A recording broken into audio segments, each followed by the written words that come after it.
I want to speak first about the recent proposal to change the rules of Senate with a simple majority vote. Second, and related, I want to talk about the need for consensus and bipartisanship to address our nation's pressing challenges, specifically the fiscal cliff that we face.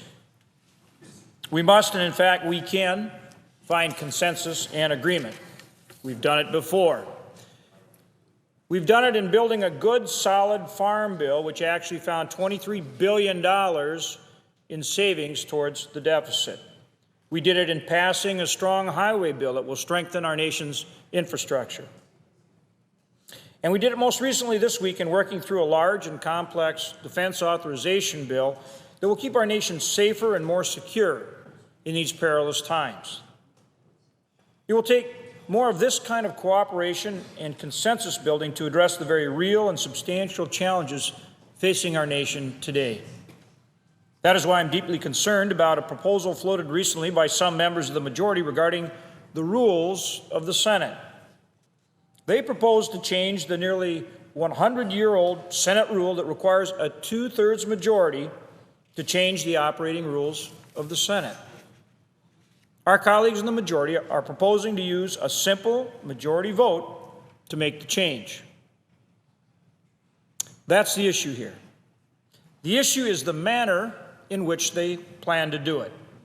Once the precedent of changing a rule with a simple majority vote is established, 51 senators could change the rules to suit their own convenience. In other words, they want to break the rules in order to change the rules. That would be a big mistake. That would be, as the majority leader himself said in his own book, the death of the Senate. Votes that require a supermajority serve a very valuable function in the Senate.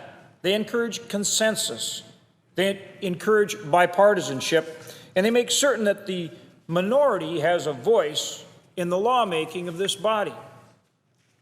In recent history, both Democrats and Republicans have held the majority.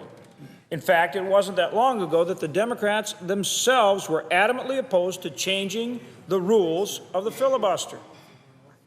They argued that doing so could bring an end to a century-old tradition of bipartisan consensus building in the United States Senate and diminish the influence of minority voices.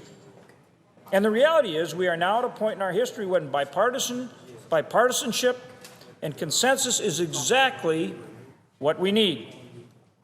Laws passed by a narrow majority will only fuel greater partisanship and greater divisiveness. We need both parties working together so that when we're done, we can say, this is a plan that the American people agree on.